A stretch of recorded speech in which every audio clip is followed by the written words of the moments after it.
ആ സമുദായത്തിന് വകവെച്ചു കൊടുക്കാൻ അല്ലെങ്കിൽ ഈ പണിക്ക് നിൽക്കരുത്. അടുത്ത നിയമസഭാ തെരഞ്ഞെടുപ്പിൽ ഭരണം പിടിക്കേണ്ടത് മുസ്ലിം സമുദായത്തിന് വേണ്ടിയാകണം. മുസ്ലിം സമുദായത്തിന് മാത്രം ആനുകൂല്യങ്ങൾ ലഭ്യമാകണം.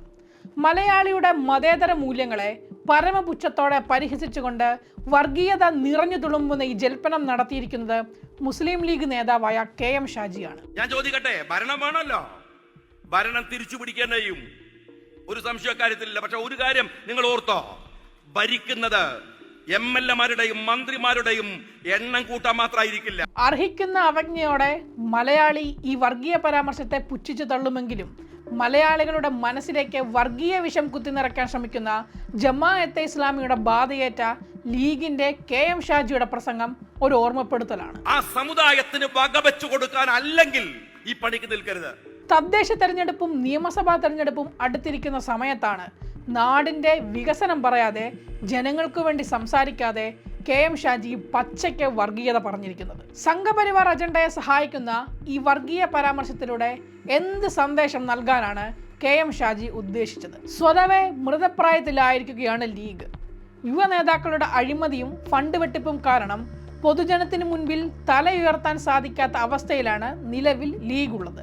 ജമാഅത്തെ ഇസ്ലാമിയുമായുള്ള ബന്ധം ലീഗിന്റെ മതേതര മൂല്യത്തിന് മങ്ങലേൽപ്പിച്ച സാഹചര്യത്തിൽ വർഗീയതയുമായി ബന്ധമില്ലെന്ന് സ്ഥാപിക്കാനായി ലീഗ് നേതൃത്വവും അണികളും കഷ്ടപ്പെടുന്നതിനിടയിലാണ് KM ഷാജിയുടെ ലീഗിന്റെ നെഞ്ചത്തേക്കുള്ള ആണിയടിക്കൽ.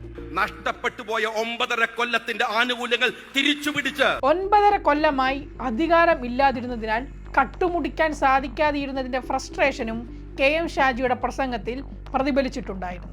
ചത്ത കുതിരയാണ് ലീഗ് എന്ന് പണ്ട് നെഹ്റു പറഞ്ഞതിന് പകരമായിരിക്കണം ഇപ്പോൾ അർദ്ധപ്രാണനോടെ വർഗീയ കക്ഷികളോട് ഒട്ടി നടക്കാൻ ഓടി നടക്കുന്ന കോൺഗ്രസിനെ ഭരണത്തിൽ നോക്കുകുത്തിയാക്കി നിർത്തുമെന്ന് KM ഷാജി പറഞ്ഞത്. ഭരിക്കുന്നത് MLA-മാരുടെയും മന്ത്രിമാരുടെയും എണ്ണം കൂട്ടാൻ മാത്രമായിരിക്കില്ല.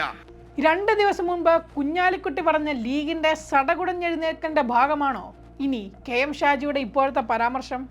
നമ്മളൊന്ന് സടകുടഞ്ഞെണീറ്റാൽ മതി. അങ്ങനെയെങ്കിൽ കേരളത്തിലെ ജനങ്ങൾ കരുതിയിരിക്കുക. പറയാൻ വിഷയങ്ങളില്ലാതിരിക്കുന്ന കേരളത്തിലെ വർഗീയ കോമരങ്ങൾ അവസരങ്ങൾ കാത്തിരിക്കുകയാണ്. അവരുടെ വർഗീയ കുത്തിത്തിരിപ്പുകൾ ഇനിയും ഉണ്ടാകും. അതിനുള്ള മറുപടി നൽകാൻ ശേഷിയുള്ളവരാണ് ഈ നാട്ടിലെ ജനങ്ങൾ.